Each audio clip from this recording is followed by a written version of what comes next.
Marwadi university మంచి భవిష్యత్తు కోసం తెలుగు విద్యార్థులు ఇష్టపడే యూనివర్సిటీ. కాల్ 9059052378 9059052379.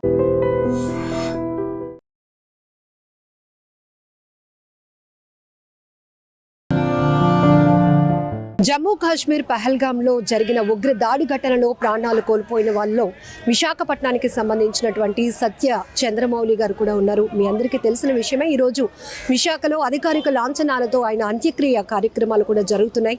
ప్రస్తుతం అయితే మనం చావుల మదం శ్మశాన వాటిక వద్ద ఉన్నాం. ఆయన అంత్యక్రియల కోసం వేలాదిగా చాలామంది తరలి వస్తున్నారు. ప్రజా ప్రతినిధులతో పాటు ఇతర నేతలంతా. అలాగే చంద్రమౌళి గారు కూడా చాలా యాక్టివ్ రోల్ ఉంటుంది.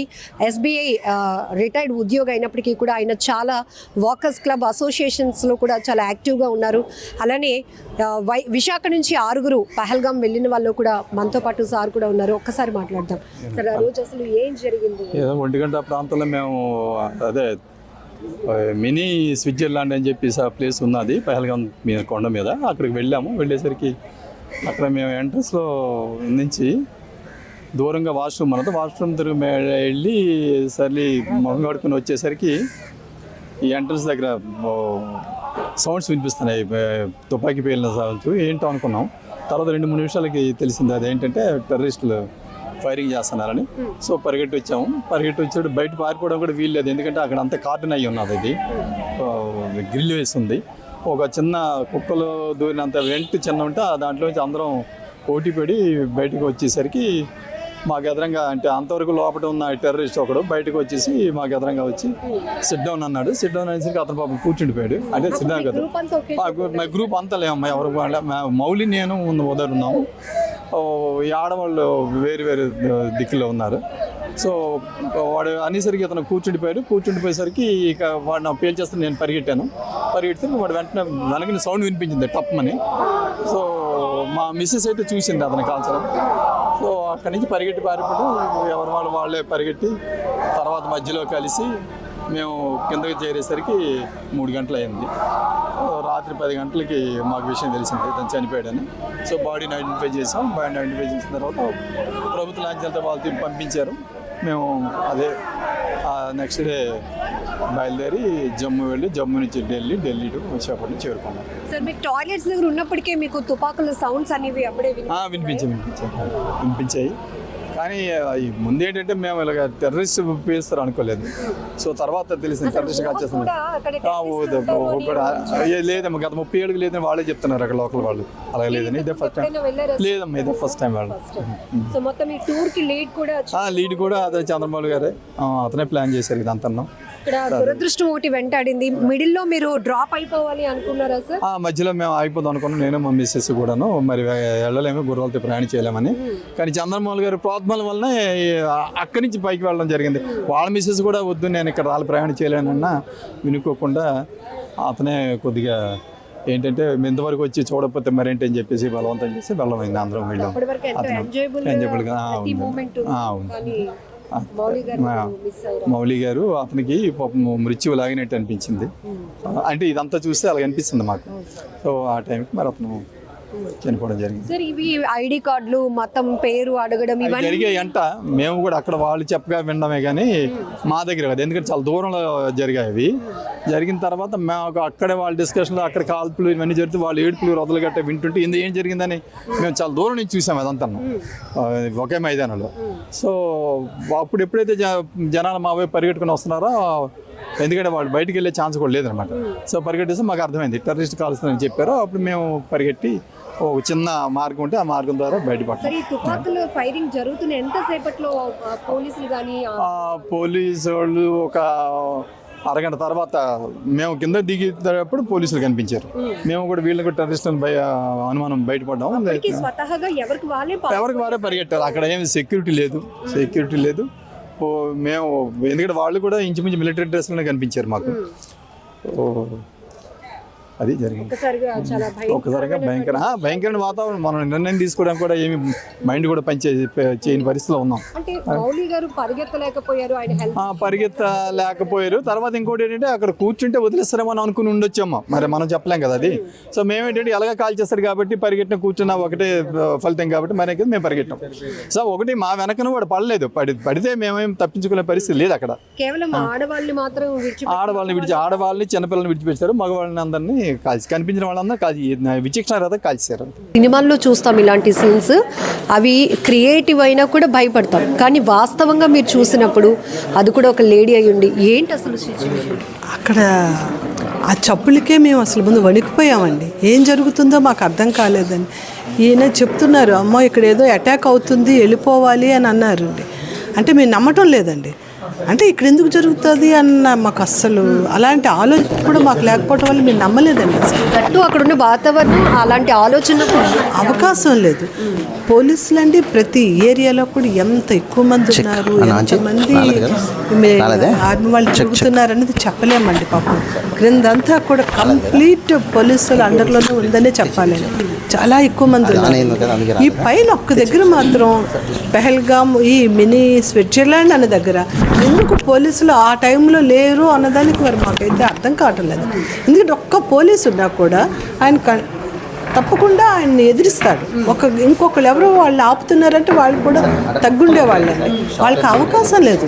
వాళ్ళు ఎంత హ్యాపీ గన్ పట్టుకొని గ్రౌండ్లో అటు ఇటు ఎవరున్నారని తిరుగుతున్నారంటే ఆ పరిస్థితి ఏంటో చూడండి. మేమేంటే బాత్రూమ్ వెనక తాక్కుని మేమైతే చూడలేదండి.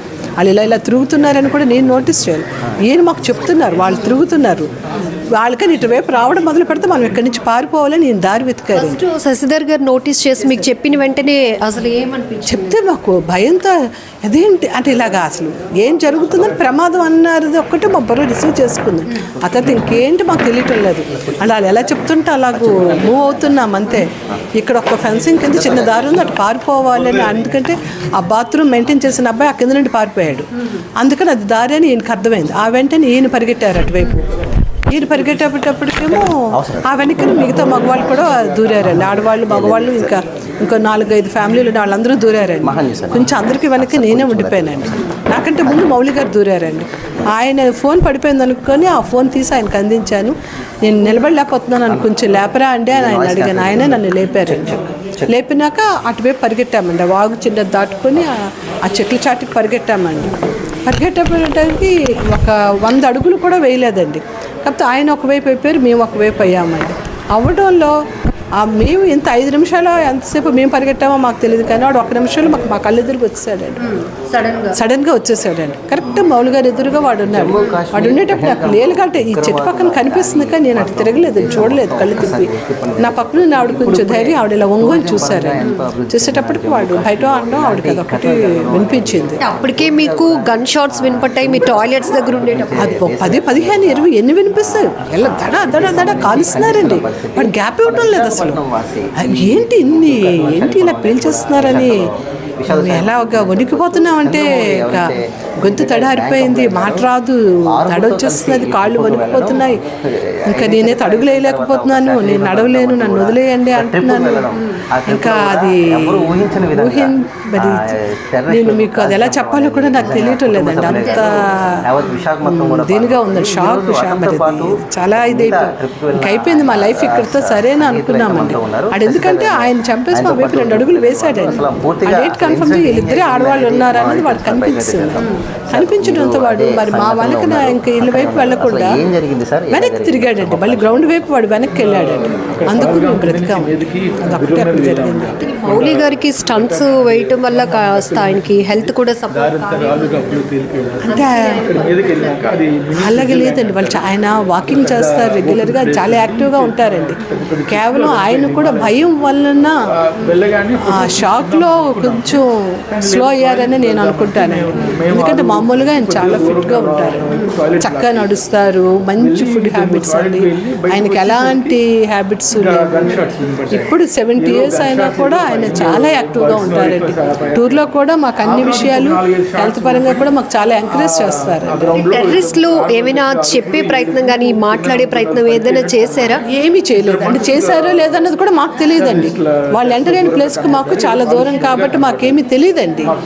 తెలియకపోవడంలో మాకు ఆ తర్వాత మమ్మల్ని అందరినీ హాస్పిటల్ దగ్గర ఒక ప్లేస్కి చేర్చారు కదండి. అక్కడ ఆడవాళ్ళు ఉన్నారు, అందరం ఈ బాధితులు అందరం అక్కడే ఉన్నామండి. అందులో వాళ్ళు మాట్లాడుతున్నప్పుడు మాకు తెలిసిందండి. వాళ్ళు ఏమన్నారంటే మా హస్బెండ్ని చంపారు, మమ్మల్ని కూడా షూట్ చేయంటే మేము ఆడవాళ్ళ పిల్లల్ని షూట్ చెయ్యం, మీరు వీడియోస్ వైరల్ చేసిస్తారు తర్వాత టెర్రరిస్టులు ఇలాంటి వాళ్ళు అలాంటి వాళ్ళు అని మేము చెయ్యము అని వాడు అన్నారని. నెక్స్ట్ ఏమో వచ్చి మీరు అందరూ మోదీ గవర్నమెంట్కి ఓటేస్తారు కదా, మీకు ఇలా జరగాలి అన్నారని.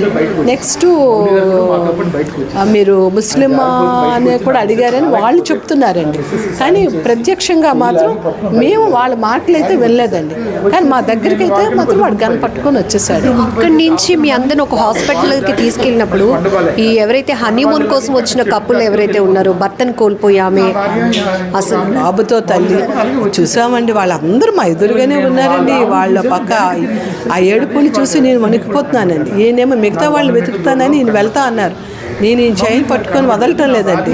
అప్పుడు ఈయన నన్ను తిట్టారండి, ఇలా ఉండకూడదు, ప్రమాదం జరిగింది, మనందరం ఒక దగ్గరికి చేరాలి అంటే నేను వెళ్ళి వెతకాలి, నన్ను విడిచిపెట్టు, నువ్వు పోలీసులు ప్రొటెక్షన్లో ఉన్నా నీకేం కాదు, ఇక్కడ ఉండు అని చెప్పి ఆయన దెబ్బలాడి అక్కడ వాళ్ళు మాత్రం వెంటనే అరటిపళ్ళు అని వాటర్ బాటిల్స్ అని పట్టుకొచ్చి మా దగ్గరికి వచ్చి దీది తాగండి అని చెప్పి ఇస్తున్నారండి. బాగా వాళ్ళు సపోర్ట్ చేశారండి. అక్కడ అందరు ప్రజలు బాగున్నారండి.